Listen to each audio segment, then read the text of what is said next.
un des conseils peut-être les plus importants de tout ce qui concerne l'oral de VAE et surtout ES. Mais la pire des choses que vous puissiez faire à l'oral VAE, c'est que qu'à la première partie, vous soyez en fait soporifique.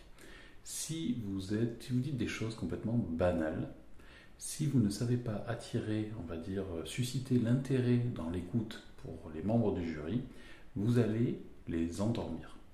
Ça ne sera pas volontaire, c'est un phénomène qui est tout à fait normal. À partir du moment où vous allez énoncer quelque chose qui est attendu, c'est-à-dire qui est prévisible, le phénomène qu'il y a en face, quand on écoute, en fait, on sait ce qui va être dit et on comprend déjà dans quoi s'embarque la personne. Donc ça crée comme un endormissement quelque part de l'attention. La tension baisse et on est moins attentif, les membres de jury seront moins attentifs à ce que vous allez dire. Donc être prévisible dans votre présentation à l'oral, c'est vraiment la pire des choses. Comment on est prévisible? Comment on le devient prévisible et donc du coup un petit peu ennuyant? Eh bien c'est en rappelant tout simplement et en ne parlant que, attention je dis bien que, en s'arrêtant à ne dire que son parcours.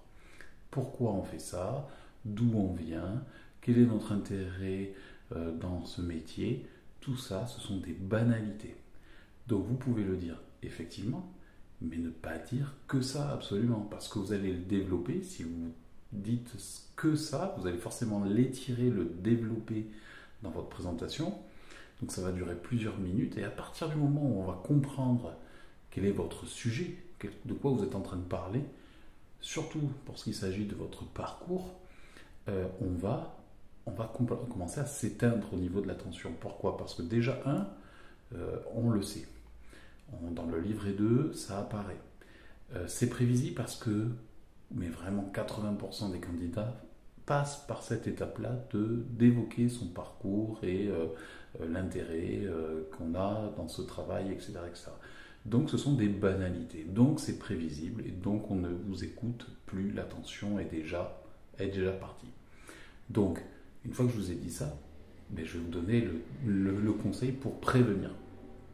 Donc pour prévenir ça, dans votre présentation, je vous suggère à un moment donné, je vous suggère plutôt de le faire dans la partie où vous allez énoncer votre plan, parce que si vous vous présentez, on va dire, et si vous avez construit votre présentation, un petit peu comme dans un écrit, il y a un passage qui est comme une introduction, c'est le tout début, et à la fin de laquelle on va en fait énoncer un plan. C'est-à-dire, vous allez dire, ma présentation va s'articuler comme telle, à travers tant de points, et qui sont... Et là, il va falloir dire de quoi vous allez parler. Alors là, encore une fois, ça ne suffit pas. Parce qu'on se doute bien que vous allez parler de vos situations évoquées dans le livret 2, que vous allez parler des domaines de compétences.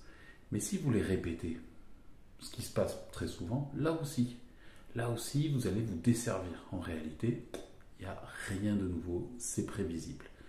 Donc, je vous suggère, puisqu'il ne faut pas répéter le livret 2, puisqu'on le sait, qu'il ne s'agit pas de redire et de réinformer les personnes de quelque chose qu'ils ont déjà eu comme info, c'est-à-dire le livret 2 et les situations que vous avez évoquées. Et bien justement, de dire quelque chose de plus. Dire que depuis le dépôt, vous avez poursuivi votre réflexion, poursuivi votre analyse.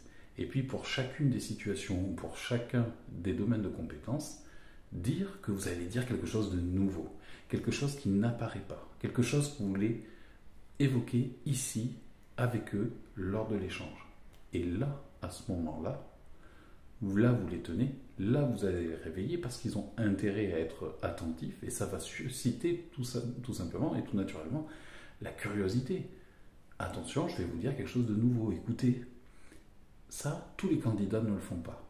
Et donc vous allez les réveiller, entre guillemets, et c'est le moment d'aborder les points qui ont un intérêt pour vous, et ça sera l'objet d'une nouvelle vidéo, et puis c'est surtout ce que je vais développer pendant la préparation à l'oral. La préparation à l'oral VAES qui est là en description. Si vous voulez participer, inscrivez-vous, il reste encore quelques places. Allez, je vous dis à bientôt. Bye.